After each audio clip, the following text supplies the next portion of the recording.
Hi friends, இன்றைக்கி நம்ம அதிரு சேனலில் மொச்சக்கொட்டையும் கத்திரிக்காய் மாங்காய் எல்லாம் போட்டு ஒரு குழம்பு வைக்க போகிறோம். வாங்க அதுக்கு தேவையானது என்னென்னு பார்த்துருவோம். ஃபஸ்ட்டு நம்ம மொச்சக்கொட்டை தேவையான அளவு எடுத்துடலாம். அது 150 கிராம் எடுத்துருக்கேன். அதை நம்ம நல்லா வறுத்தரணும். கழுகுறதுக்கு முதலே நம்ம ஃபஸ்ட்டு சூடு பண்ணிடணும்.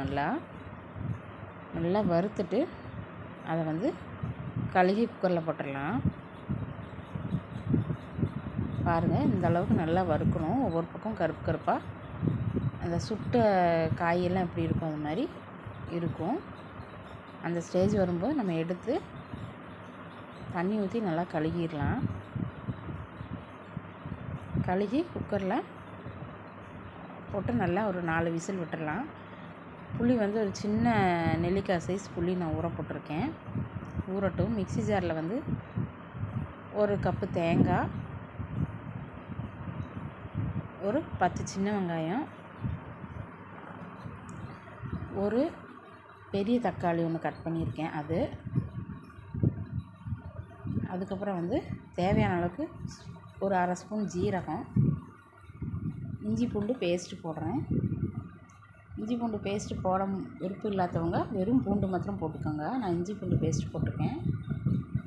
பாருங்கள், மொச்சக்கொட்டை இந்த மாதிரி வெந்து மலர்ந்து வந்துடுச்சு. அதை தனியாக எடுத்து வச்சிடலாம். குழம்புக்கு தேவையானதெல்லாம் எடுத்துகிட்டு அரைச்சிட்டு வந்திருக்கோம். தேங்காய், அதுக்கப்புறம் கத்திரிக்காய், ஒரு 4 கத்திரிக்காய் கட் பண்ணி வச்சுருக்கேன். மாங்காவும் கட் பண்ணி வச்சுருக்கேன். ஒரே ஒரு மாங்காய் கட் பண்ணி வச்சுருக்கேன். பெருசாக தான் கட் பண்ணியிருக்கேன். குழஞ்சி போயிடும். அதனால் குழம்பு தாளித்து விடுறதுக்கு கடுகு, வெந்தயம், ஜீரகம் எல்லாம் அரை ஸ்பூன் எடுத்து வச்சுருக்கேன். மஞ்சள்தூள், குழம்பு மிளகாத்தூள் 2 ஸ்பூன் பெரிய ஸ்பூன் எடுத்து வச்சுருக்கேன். 1 ஸ்பூன் மல்லிப்பொடி, 1 ஸ்பூன் மிளகாப்பொடி, தாளிக்கிறதுக்கு தேவையான கருவேப்பிலையும் சின்ன வெங்காயம் பொடியை கட் பண்ணி வச்சுருக்கேன். இது எல்லாமே நம்ம தாளித்து விடுறதுக்கு.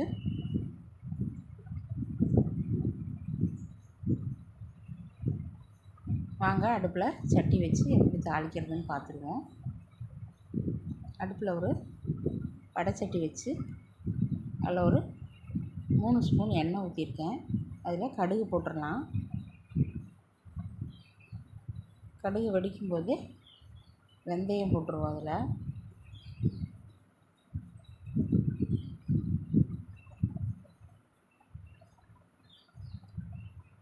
ஜீரகமும் போட்டுடலாம். அதில் ஜீரகம் போட்டு நல்லா பொரியட்டும்.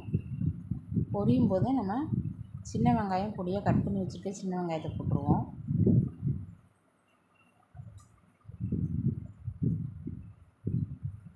நல்லா ஒரு வறுத்து விட்டுறலாம்.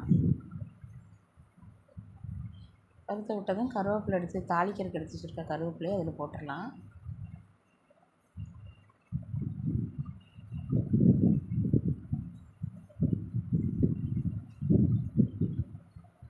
அதுக்கப்புறம் எடுத்து வச்சுருக்கிற அந்த பொடிகளெல்லாம் போட்டுருவோம்.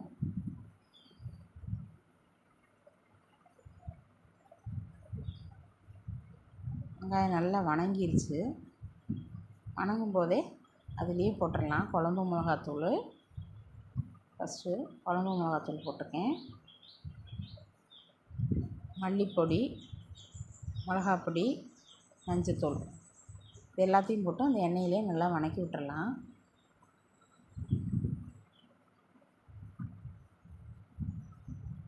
இந்த மாதிரி நல்லா வறுத்து விட்டுறலாம். அதுக்கப்புறம் நம்ம அரைச்சி வச்சுருக்க தேங்காவை அதில் ஊற்றிடலாம்.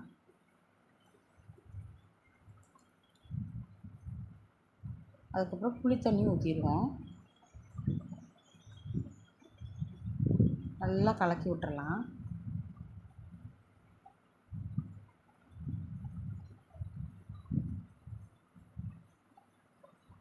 மொச்சக்கொட்டை வெந்ததையும் கொட்டிடுவோம்.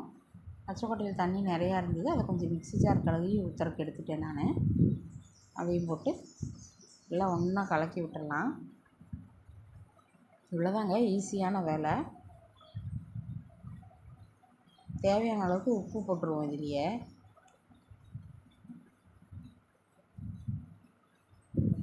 மிக்ஸி ஜார் கழுவின தண்ணி ஊற்றிருக்கேன்.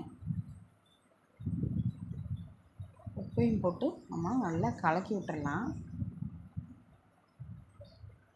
இவ்வளோதாங்க ஈஸியான வேலை.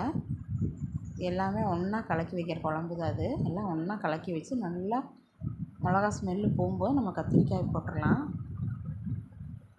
நான் வீடியோ எடுக்கும்போது இந்த கத்திரிக்காய் கட் பண்ணதும் கத்திரிக்காய் வந்து போட்டதும் நான் காமிக்கலை. பாருங்கள், கத்திரிக்காய் நல்லா கொதித்து வரும்போது தான் நான் போட்டேன். குழம்பு கலக்கி வைக்கும்போதே போடலை. நல்லா கத்திரிக்காய் வெந்துருச்சு. இந்த ஸ்டேஜ் வரும்போது நான் மாங்காய் போட்டிருக்கேன். மாங்காவும் நல்லா லாஸ்ட்டு தான் போடணும். மாங்காய் இறக்குற நேரத்துக்கு நல்லா குழம்பு நல்லா கொதித்து வரும்போது மாங்காய் போட்டு 2 கொதி இந்த மாதிரி வந்ததுமே நம்ம அடுப்பு ஆஃப் பண்ணிடலாம். ஒரு துண்டு வெல்லம் மாத்திரம் போடுறேன். ரொம்ப புளிப்பாக இருக்கும். அதனால் எனக்கு ரொம்ப புளிப்பாக இருந்ததுன்னா ஒரு மாதிரி இதாக இருக்கும். அதனால் கொஞ்சம் வெல்லம் போடும்போது அந்த புளிப்புக்கும் அந்த காரத்துக்கும் டேஸ்ட்டு தூக்கி காமிக்கும். ஒரு சின்ன துண்டு தான் நான் போட்டிருக்கேன். குழம்புக்கு தாளிப்பு ரெடி பண்ணிடலாம். நம்ம ஏற்கனவே கடுகு போட்டிருக்கறனால நான் கடுகு போடல. ஃப்ளேவருக்காக கொஞ்சம் எண்ணெய் ஊற்றி குண்டு மிளகா போட்டிருக்கேன். உருண்டை மிளகா அதை போட்டு கருவேப்பிலையும் போட்டு கொஞ்சம் பெருங்காயத்தூளும் போட்டு நம்ம குழம்புல ஊற்றிடலாம். இதை அவ்வளோதாங்க, குழம்பு ரெடி ஆயிடுச்சு. மொச்சக்கொட்டை கத்திரிக்காய் மாங்காய் குழம்பு ரெடி ஆயிடுச்சு. ட்ரை பண்ணி பாருங்கள், சூப்பராக இருக்கும். இந்த வீடியோ உங்களுக்கு பிடிச்சிருந்ததுன்னா லைக் பண்ணுங்கள், ஷேர் பண்ணுங்கள், சப்ஸ்கிரைப் பண்ணுங்கள். அதிரி சேனலில் ஃபஸ்ட் டைம் பார்க்குறவங்களா இருந்ததுன்னா சப்ஸ்கிரைப் பண்ணி பக்கத்தில் இருக்கிற ஆளுங்கிற பெல் பட்டன் அமுத்துங்க. தேங்க்யூ.